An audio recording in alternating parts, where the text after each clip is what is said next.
بسم الله الرحمن الرحيم. السلام عليكم ورحمة الله وبركاته. الحمد لله نحمده ونستعينه ونستغفره ونتوب إليه ونعوذ بالله من شرور أنفسنا ومن سيئات أعمالنا. من يهده الله فلا مضل له ومن يضلل فلا هادي له، والصلاة والسلام على أشرف الأنبياء والمرسلين وعلى آله وصحبه أجمعين. رب اشرح لي صدري ويسر لي أمري واحلل عقدة من لساني يفقه قولي. أما بعد. Yang saya hormati Tuan Imam, seluruh ahli jantan kuasa, surau, tuan-tuan, puan-puan, sahabat-sahabat, muslim-muslimat yang dirahmati Allah sekalian. Pertama, kita panjatkan kesyukuran yang tidak terhingga kepada Allah Subhanahu Wa Taala. Allah sampaikan usia kita hari ke-19 Ramadan. Moga-moga dapat kita dipanjangkan usia sampai 10 akhir Ramadan, insya-Allah. Itulah azam kita, itulah hasrat kita kepada Allah Subhanahu Wa Taala, insya-Allah.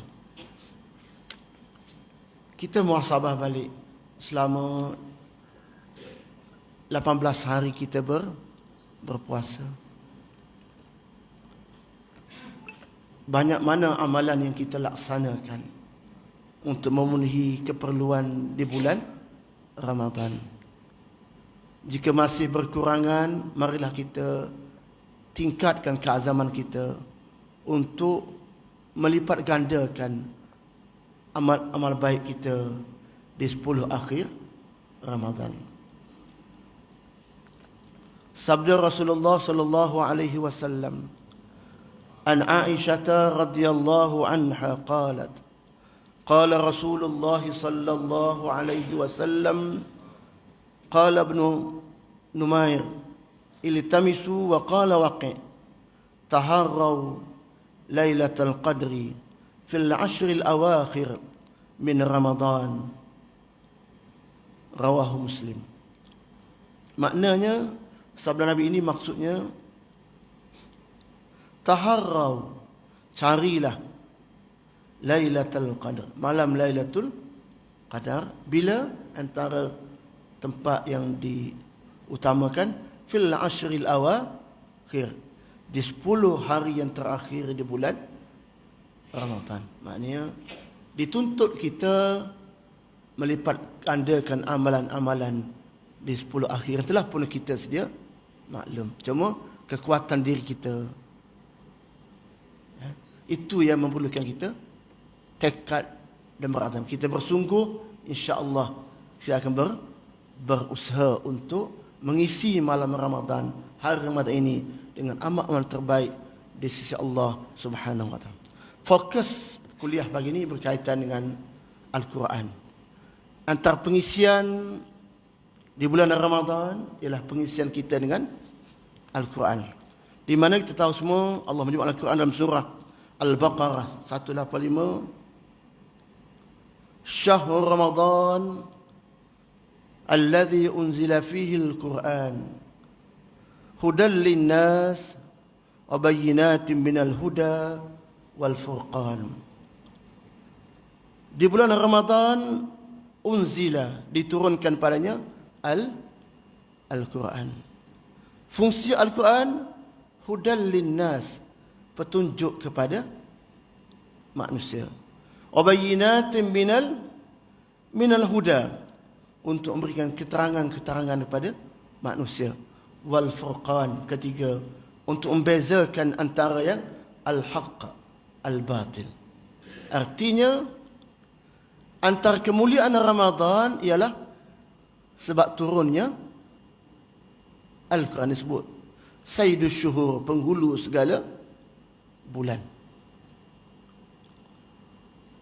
Yang membawa Al-Quran ke bumi ini, yang memwahyukan Al-Quran ini adalah perantaranya Jibril AS. afdalul malaikah. Selebih malaikat, kenapa? Antaranya menurunkan Al-Quran kepada Nabi Muhammad sallallahu alaihi wasallam. Nabi kita Muhammad sallallahu alaihi wasallam dianggap semulia-mulia nabi. Antara sebabnya menerima kitab suci Al-Quran. Sayyidul Anbiya. Dan kita umat Muhammad, umat yang menerima Al-Quran tersebut, khairal ummah, sebaik-baik ummah. Antaranya sebab kita menerima Al-Quran. Ini menunjukkan mulianya kitab suci Al-Quran. Dan mulianya Ramadan, antara faktornya ialah diturunkan padanya. Oleh itu, kita sebagai umat Muhammad mesti bersama dengan kitab suci Al-Quran. Yang perlu kita faham dahulu, apa kelebihan Al-Quran.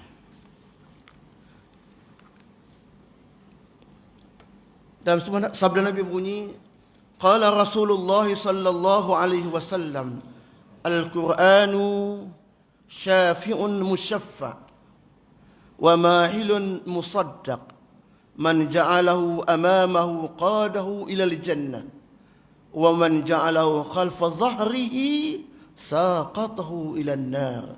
Ibn Hibban. Kata Nabi, Al-Quran adalah pemberi syafaat, yang mana syafaatnya akan diterima oleh Allah Subhanahu wa taala. Artinya, orang yang tadabbur, orang yang baca, orang menekun Al-Quran akan mendapat syafaat bila di negeri akhirat. Itu teman kita. Dengan syarat dunia ini kita bersama dengan Al-Quran. Wa mahilun musaddiq, dan sebagai penghujah, yang mana hujahnya disokong. Artinya itu sumber kita, itu petunjuk kita. Disebut Al-Quran tadi, Al-Quranul Karim. Man ja'alahu amamahu qadahu ila al-jannah. Barang siapa meletakkan Al-Quran di hadapannya, maka Al-Quran akan memandunya ke syurga. Wa man ja'alahu khalfa dhahri, siapa meletakkan Al-Quran di belakangnya, saqatahu ila an-nar, akan Allah campakkannya ke dalam neraka. Riwayat Ibn Hibban. Itu menunjukkan Quran sebagai pemberi syafaat dan penghujah kepada kita. Oleh itu, kita cuba rangkalah dalam bulan Ramadan ini, apa rangka kita nak buat, agenda Quran kita. Kalau segi tanggungjawabnya, ada beberapa tanggungjawab. Satu, kita beriman dengan Al-Quran, tanggungjawabnya. Yang kedua, kita membaca Al-Quran. Yang ketiga, kita memahami Al-Quran. Yang keempat, kita mengajar orang lain Al-Quran. Yang kelima, menjadi Al-Quran sebagai penghayatan kita. Paling tidak kita letak mungkin 3 T lah sebagai agenda kan Ramadan ini. T pertama, tilawah. Semak balik 18 hari. Banyak mana dah. Ulama dulu 2 kali habis, sekali habis, 6 kali habis, ya Allah. Kan? Kuatnya. Saya nak sekali habis pun bergelumang dah. Nak sekali khatam. Kalau tak sempat habis pun, tiap-tiap hari kita tilawah. Kita buka, kita tengok, kita baca. Sebab pahalanya biharfin, huruf. Kalimah tu kan? Bukan alif lam mim. Alif 10, lam 10. Kalau kita rujuk, kalau cuba buka Google kan, berapa huruf Quran? Saya buka tadi ada sebanyak 1,27,000 huruf dalam Quran. 1,27,000 huruf kali 10. Kalau sekali khatam kali 10, berapa juta? Kaya. Mudah kan? Alif, Lam, Mim, 30 dah. Tapi nak tengok wasat dengan baca Quran mana kuat. Mana lama jiwa kita kan? Tengok kan? Kekuatan. Maknanya bukan bukan senang kan? Ada dalam handphone Quran. Tapi nak buka tu, ya Allah. Terbuka WhatsApp dulu, Instagram dulu. Tak terbuka kan? Nak ceritanya, Quran itu syafaat. Quran itu penghujah. Tapi nak baca dia, bukan sesuatu yang sebab itulah. Kena bagi masa. Kena ada keazaman. Kena ada kekuatan. Maknanya usaha juga. Masa mana yang kita boleh masa untuk Al-Quran kan? Nak kira senanglah nak kira kan?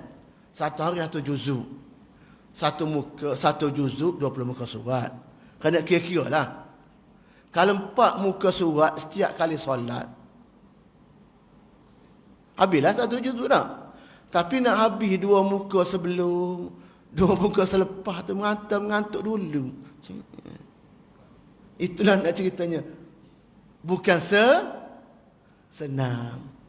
Berarti kena ada kekuatan kan. InsyaAllah samalah. Saya berusaha, kita berusaha agar Quran menjadi amalan kita. Paling tidak pertama tilawah. InsyaAllah. Tengah zaman ada 10 hari lagi. Kita pakat-pakat lah. InsyaAllah kan. Nombor 2, tadarus. Ini amalan Nabi. Di bulan Ramadan tiap-tiap malam Jibril turun. Semak bacaan baginda Rasulullah sallallahu alaihi wasallam. Jadikan dia sebagai amalan kita. Baca, betulkan apa yang kita baca. Kalau tak boleh dengan kawan kita pun, dengan isteri kita. Cari masa kan. Bila-bila lepas zuhur ke, dengan isteri ke, dengan anak kita ke, buka, kita baca, dia baca, kita baca, sama-sama semak. Siapa salah betul, salah betul alhamdulillah. Kan? Bila kita baca baru kita tahu, oh sangkut sini. Ayat ni ada nun kecil. Ayat ni begini. Nak wakaf di mana? Sama-sama semak, buka. Rasa tak betul, cari guru. Dan rasa rahmat besar musim PKP ni. Kalau buat kerja daripada rumah kan. Satu rahmat besar. Tak payah start kereta pukul 7 pagi. 7.8 boleh buka Quran. Dengan siapa? Dengan isteri anak kita. Kalau mesti kerja dari pejabat, 6.30 mula start kereta dah. Kan? Maknanya rahmatnya antaranya ada masa lebih untuk kita tadarus. InsyaAllah kita berusaha, kita pakat-pakat setakat kita mampu insyaAllah. Yang ketiga, tahfiz. Tahfiz ni kita tambah sikit-sikit lah. Kita tak hafal semua Quran mungkin. Rahmat kalau ada anak kita hafal Quran, kan. Kita yang sikit pun cuba tingkatkan. Tahun ini tambah 2-3 ayat. Tahun lepas tambah dah ayat yang kita hafal. Bukan kalau Allah kuliah sajalah semayanya. Boleh ayat lain lagi. Bak tambah dah. Ramadan tahun ni surah lain pula. Tidak. Kalau terawih kat rumah dulu kan. Ayah ni baca ayat sama je, kenapa ni? Jadi kita pakai tambah sikit-sikit. Saya tambah, kita tambah. Tak banyak tak apa, tapi ada peningkatan yang kita ingat. Yang kita ingat sekarang bila? Hafal bila? Sekolah rendah dulu. Masya Allah. Fatihah tu tak sangkut kan? Panjang. Hafal bila? Masa tadika dulu. Umur 6 tahun. Berkat guru ngaji atas. Yang baru bila tambah? Semak balik. Saya semak. Kita semak. Tambah. Sikit-sikit. Tambah-tambah di bulan Ramadan. Guna untuk apa sikit. Paling tidak surah-surah yang lazim. Yang selalu kita baca. Suratul surah sejarah. Itu panjang lah. Kan? 30 juzuk. 30 tak apa dah. Pilih. Apa. Tambah. Dan ulangilah. Kalau boleh, setiap kali dalam solat, ulang. Dalam solat sunat ke, ulang. InsyaAllah. Bila baca dalam solat itu, kadang-kadang mudah kita nak. Aku sangkut sini. Habis semayang, semua. Kan? Itu. Nombor 3. Itu juga ikhtiar. Nak jadi Quran sebagai syafaat kita. Nombor 4. Tafsir. Ini kena masuk kelas lah. Masuk kelas. Masuk belajar kan. Belajar tafsir. Faham? Kuliah tafsir ke, di surau ke, di masjid cari. Sekarang ni senang kan. Buka YouTube ada dah kan. Kuliah online pun ada. Kalau Dr. Saufiman dia buat tadabbur Quran tiap-tiap pagi lepas subuh dari Masjid Asy-Syakirin Gombak. Dia nazim Masjid Gombak kan. Jadi maknanya dah 11 tahun dia buat. Dah habis satu pusingan. Dia terjemah Quran tiap-tiap lepas subuh. Musim PKP di rumah dia. Boleh ikuti kan. Dr. Saufiman cek. Sampai ikut kuliah dia ini boleh macam boleh baca Quran boleh faham. Ada 20-30 orang setiap pagi. Setiap pagi. Dah 11 tahun. Artinya, tilawah. Maknanya kita tafsir. Nak faham. Nak mengerti. Bila faham, baru terasa sedih, semangat, seronok. Sebab ini rujukan kita. Ini panduan kita. Yang kelima, tadabbur. Artinya, hayati Al-Quran. Jadikan Quran sebagai panduan dalam kehidupan kita. Jadi semua itu kita cuba ikhtiar sedapat mungkin mengambil berkat di bulan Ramadan Al-Mubarak. Mudah-mudahan dengan cara itu kita sentiasa bersama dengan Al-Quranul Karim. Itu yang pertama, kelebihan pertama. Kelebihan kedua Al-Quran, sabda Rasulullah sallallahu alaihi wasallam, innakum la tarji'una ila Allah bi syai'in afdalu mimma kharaja minhu, yakni Al-Quran. Rawi Al-Hakim. Sesungguhnya kamu tidak akan dapat kembali kepada Allah, mendekatkan, menghampirkan diri dengan Allah, melainkan dengan sesuatu yang terlebih utama, yang terus daripadanya, yakni Al-Quran. Mana Quran, kitab, sumber yang mendekatkan, yang menghampirkan diri kita dengan siapa? Dengan Allah Subhanahu wa ta'ala. Artinya, nak dekat dengan Allah antaranya selalu bersama Al-Quranul Karim. Kita ni tak lancar Quran sebab jarang baca. Bila jarang baca, kita baca tak lancar lah. Bila selalu baca, ulang-ulang, insya-Allah kita akan lancar. Jadi rugi sangat kan kita tidak cuba untuk sentiasa bersama dengan Al-Quran. Rugi ya, amat rugi. Kita cuba ikhtiar cari masa untuk bersama Al-Quran. Rasa merangkak, cari guru, cari siapa kawan kita yang tolong tegur kita, biar kita dekat. Itulah cara nak dekat dengan Allah. Cara nak ampun Allah dengan cara kita bersama Al-Quran. Jadi kalau kita jauh dari Al-Quran, Nabi sebut tadi, Allah akan campak ke dalam neraka. Kalau tinggal Quran, ambil yang lain. Tapi kalau ambil Quran sebagai panduan, sebagai rujukan, sebagai tilawah, bagaimana yang boleh mendidik kita, insya-Allah kita dibuat jalan untuk ke syurga Allah Subhanahu wa ta'ala. Insya-Allah. Kita ikhtiar. Yang ketiga, An Abi Hurairah radhiyallahu anhu qala Am Abi Dharr qala qultu ya Rasulullah awsini qala alayka bi taqwallah fa innahu ra'sul amri kullihi qultu ya Rasulullah zidni qala alayka bi tilawatil Quran fa innahu nurun laka fil ardi wa zukhrun laka fis samai. Rawi Ibn Hibban. Abu Dzar berkata bahawa beliau telah meminta Rasulullah sallallahu alaihi wasallam memberikannya satu pesanan yang berpanjangan. Rasulullah sallallahu alaihi wasallam bersabda, sematkanlah rasa takut kepada Allah, sesungguhnya takut kepada Allah itu kepala sumber bagi segala amalan kebaikan. Taqwa Allah.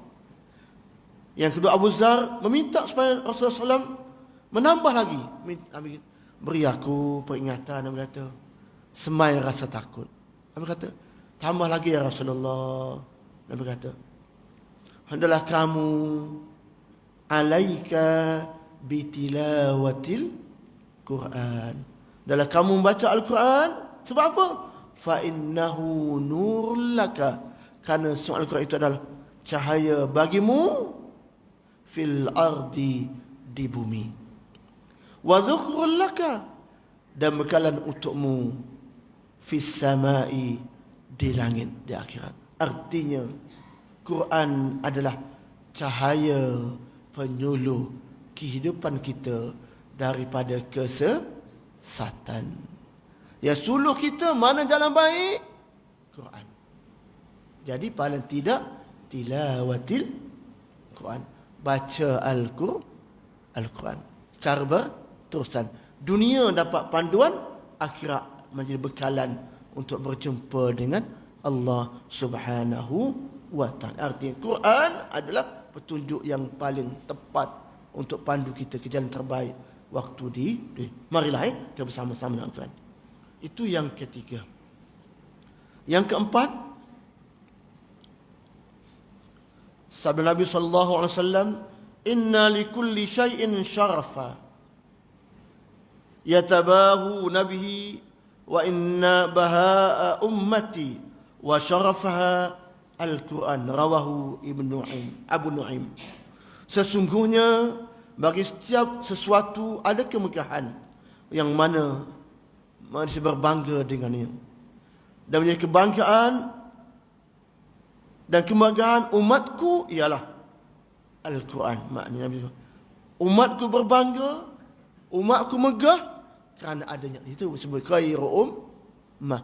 Sebaik berumat, umat Nabi Muhammad, antaranya faktornya kita diturunkan bersama kita Al-Quran. Artinya Quran adalah alat kemegahan umat Islam.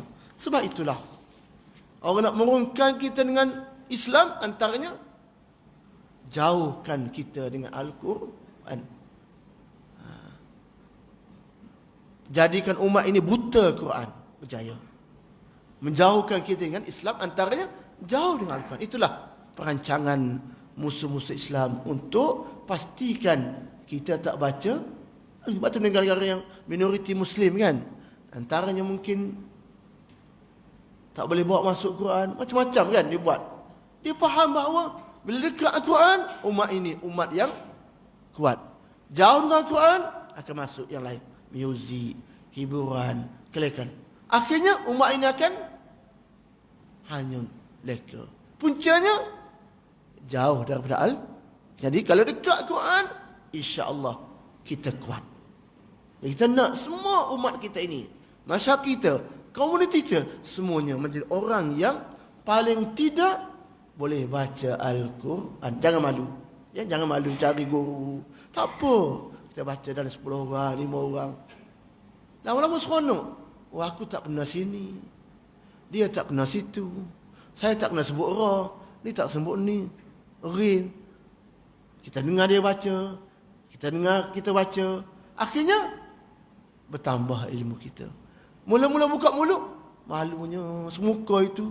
Lamanya habis aku ni. Dia cepatnya habis. Tapi bila lama bersama, timbul kegembiraan. Sebab sama-sama baiki nak betulkan Quran. Itulah kekuatan umat kita. Jadi usaha ya, yang rasa merangkak, yang masa tak pernah baca, carilah guru. Malu buat kat surau, panggil kat rumah. Sekarang senang tak? Google Meet, macam-macam tak? Cikgu kat mana? Kat Kelantan. Nah, kita baca, dia tegur. Kan? Senang. Dulu kita tak guna teknologi kan? Sekarang ni berkat PKP, berkat COVID ini, guru online banyak kan? Siapa ustaz kita? Ustaz apa? PU kita tu? PU Saimi kan? Banyak masa online kan? Ngajar Quran je. Masya Allah kan? Maknanya boleh di mana-mana. Artinya carilah guru kan. Nak kita ini, itulah kebahagiaan kita. Itulah kehebatan kita bila bersama kita. Tapi kalau tinggal Quran, Masya Allah, kita akan rosak. Kita akan mudah dihancurkan oleh umat-umat yang lain. Itulah pentingnya Al-Quran kan. Saya telah senak di Parlimen British dululah, lama katanya. Siapa? Gladstone, PM British katanya. Saya ingat, Musafir ingat kan. Dia angkat Quran di Parlimen. Kalau kita boleh rungkaikan umat Islam dari Quran ini, kita percaya. Kalau kita tak berjaya rungkai dari Quran ini, kita tak kan. Jadi, bebaskan dia ikatan dengan Al-Quran. Itulah misi musuh-musuh Islam. Katanya di Iraq, betul tidak boleh cek baliklah. Bila Amerika masuk ke Iraq, benda pertama dia buat di masjid, dia campak Quran keluar. Dia pijak Quran. Dia hina Quran. Dia masuk internet. Berjaya. Kan? Berjaya. Dia tahu ini misinya. Bila jauh dari Quran, berjaya. Bila dekat Quran, umat Islam kuat. Jadi kekuatan kita, kemegahan kita, sebab kita bersama dengan Al-Quran. Jadi kita patut rasa sedih jika generasi kita tak boleh baca Quran. Anak kita, cik, sangkut anak aku ni ya Allah. Cari guru untuk dia. Kadang kita sedih, anak tak dapat result tinggi, pressure. Tapi kita kadang kurang sedih, anak gagal Quran. Kita nak dua-dua. Pertama, anak kita cemerlang Quran. Paling tidak, lepas kita mati, kita tinggal anak kita, boleh ajar anak cucu kita Quran. Alhamdulillah. Nombor dua, didik anak kita, biar dia istiqamah solat. InsyaAllah, dua itu benda yang paling besar kita sebagai ibu dan ayah. Dua ini kita pesan selalu. Dah baca Quran belum? Dah semayang belum? Dua itu benda yang paling asas dalam kehidupan sebagai umat Islam. Jadi kalau itu kita boleh pegang, insya-Allah kita mati pun seronok, anak aku boleh lepas baca Quran kan. Alhamdulillah, syukur pada Allah. Dia pun istiqamah semayang, tak tinggal. Insya-Allah didik cucu kita, cicit kita pun insya-Allah bersama Quran, bersama solat. Sebab itu peranan kita kan. Jadi kalau ada lagi kita cuba usaha kan. Setakat yang kita mampu. Paling tidak dia belajar. Kerana besar mungkin dia rasa keinginan nak cari guru, nak ubah sifat dia yang itu pun okey dah, alhamdulillah kan. Dia ada titik permulaan untuk merubah biar akhirnya dia boleh baca Quran. Mungkin masa kita kecil-kecil tak sempat nak khatamkan dia kan. Apabila dah besar kita ada nasihat, lama-lama dia cari guru, dia habiskan Quran sendiri. Alhamdulillah, syukur kepada Allah Subhanahu wa taala. Itulah generasi yang hebat, generasi yang tidak buta Al-Quranul Karim. Kalau itu, maka sayang dan amat rugi. Itu kelebihan dan kehebatan Al-Quranul Karim. Yang kedua, kalau sikit ya. Saya rujuk pada kitab Al-Imam An-Nawawi At-Tibyan fi Adab Hamlatul Quran ya. Kalau kita rujuk kitab ini, adab membaca Al-Quran. Kita bagi kedua, apakah adab kita dengan Al-Quran kan?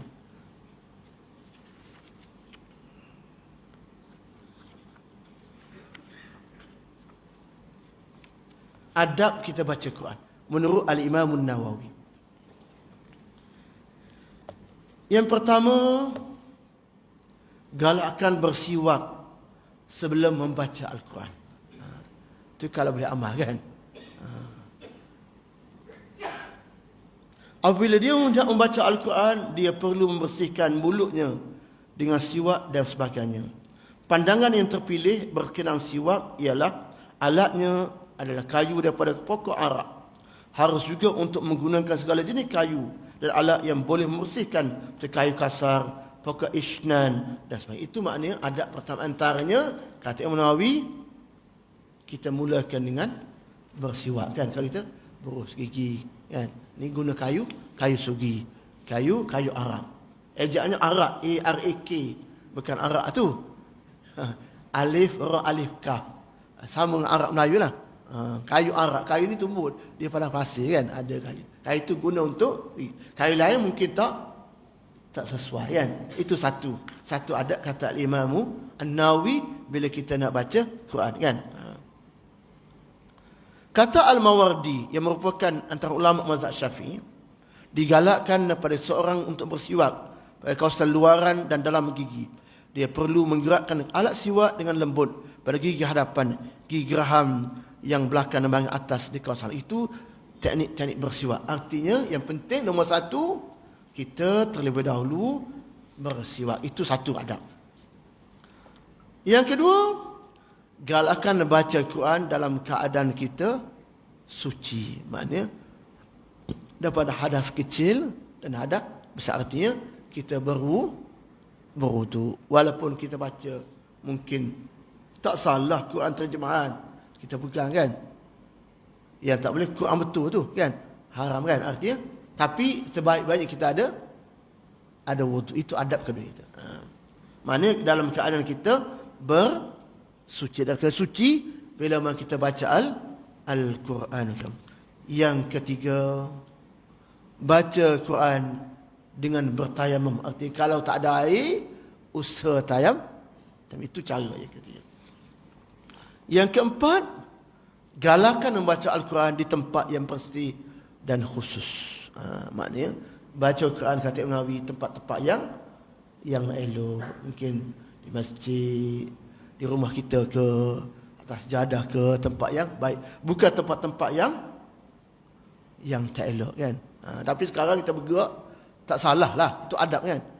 Tengah jalan ke tak. Tapi ni itu sebaik-baik. Cari tempat yang baik, yang elok untuk kita baca Al-Quran.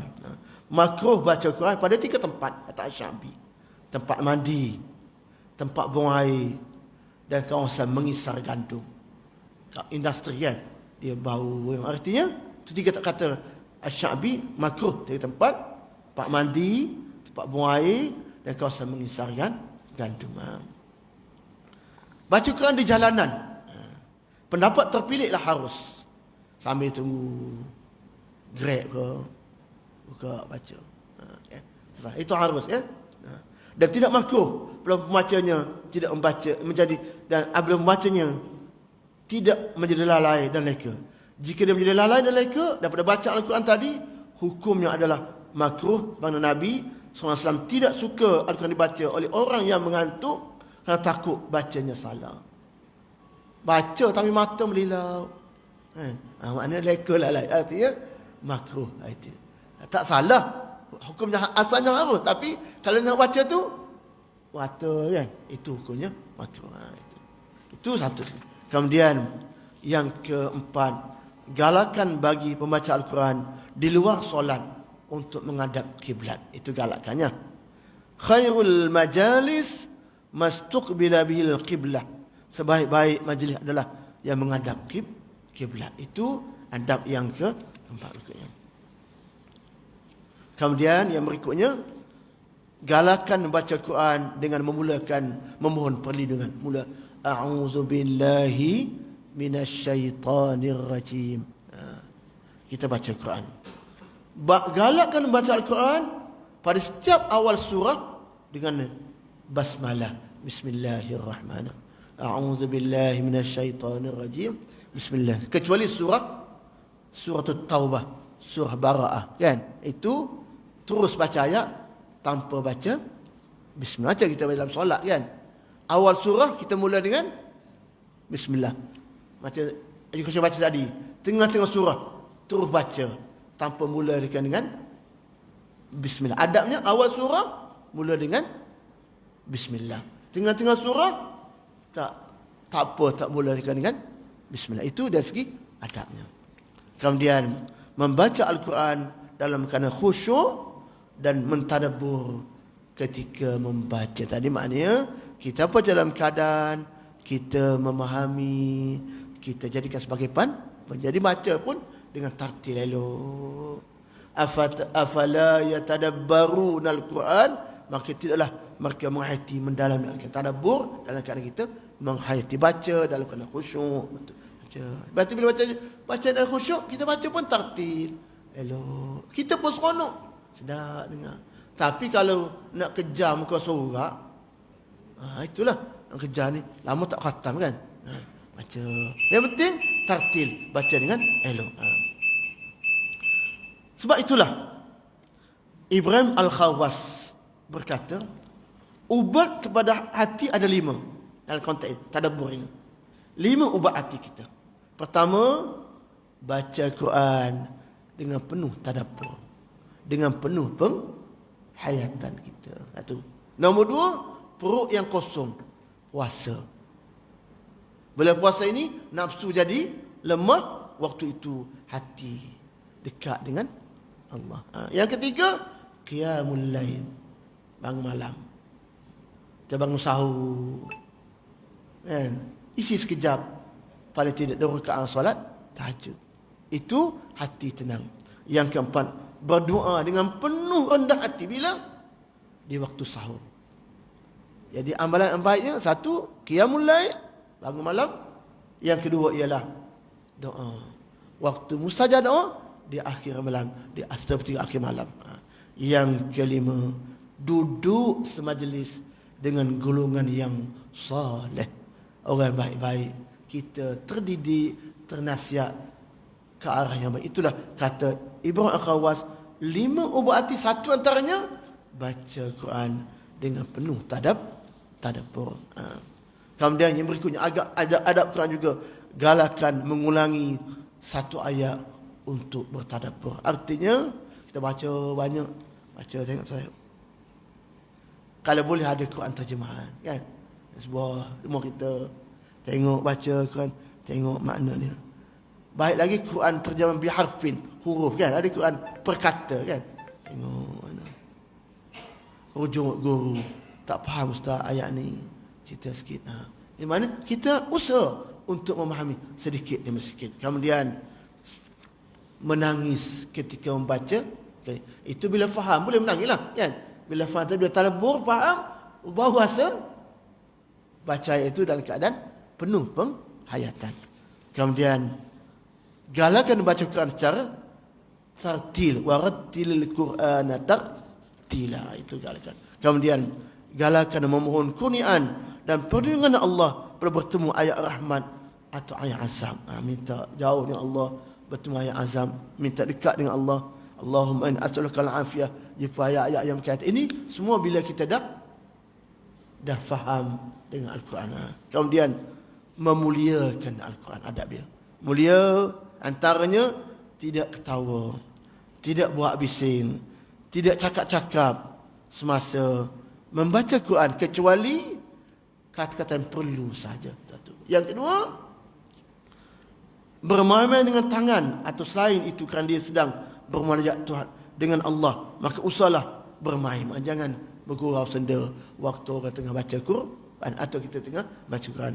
Yang ketiga, memandang sesuatu yang boleh melalaikan, mengalihkan perhatian kita. Maknanya jangan buat benda yang melekakan waktu kita kena tengah baca Quran.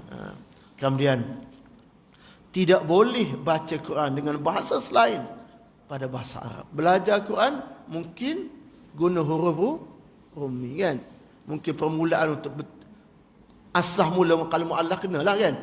Tapi mesti dengan huruf betul. Jadi barulah betul baca Quran. Tapi kalau guna Rumi, sebutan tak akan sama dengan huruf Arab, kan?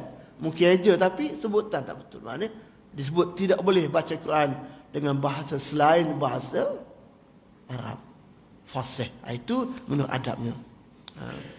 Kemudian melazimi bacaan qiraat, membaca Al-Quran mengikut turutan mushaf. Mushaf mana kita guna? Masa Osmani ke muka. Jadi muka surat yang sama nak tanda baca. Membaca Al-Quran dengan melihat mushaf. Paling elok tengok Al-Quran, buka Al-Quran, ya. Buka mushaf, tengok Al-Quran. Jadi maknanya tengok kan, buka baca. Itu. Membaca Al-Quran secara berjamaah. Kelebihan orang membaca Al-Quran secara berjamaah, dia mendengar bacaannya serta menerangkan fadilah orang yang mengumpulkan jemaah tersebut, mendorong, mengajak mereka ke arah baca ramai. Macam tadarus lah. Maknanya itu pun digalakkan oleh Al-Imam An-Nawawi dalam konteks kita adab dengan Al-Quran. Kemudian membaca Al-Quran secara bergilir. Tak ada gula. Dia baca satu muka, dua muka.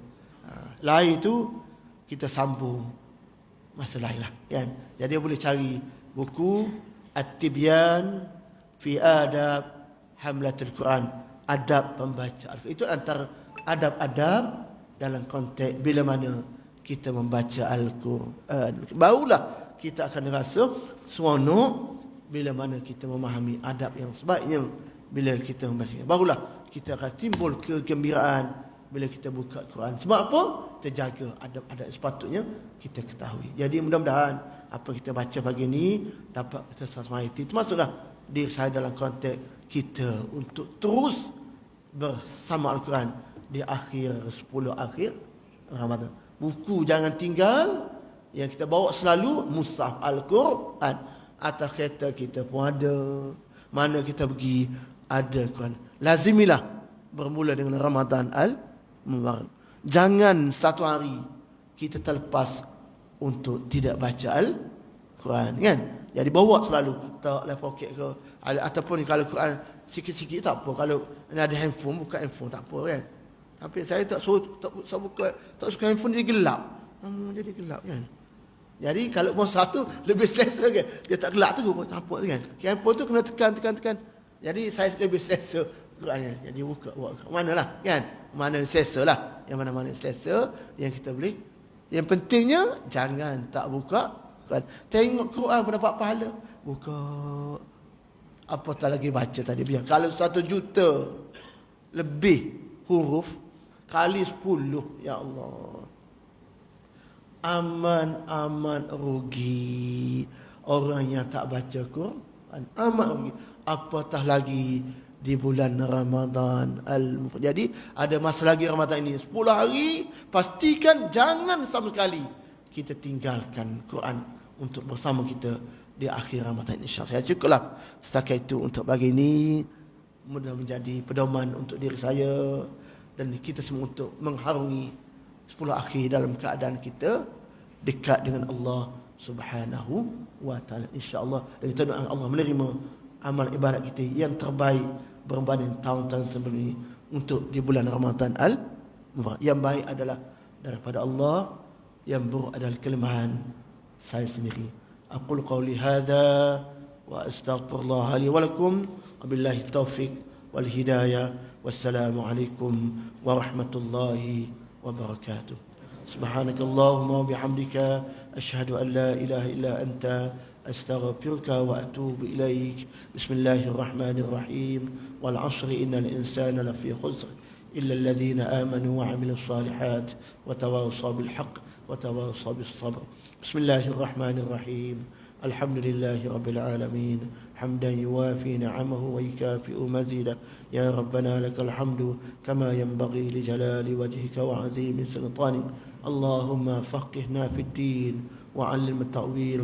اللهم إنا نعوذ بك من البرص والجنون والجزام ومن سيء الأسقام.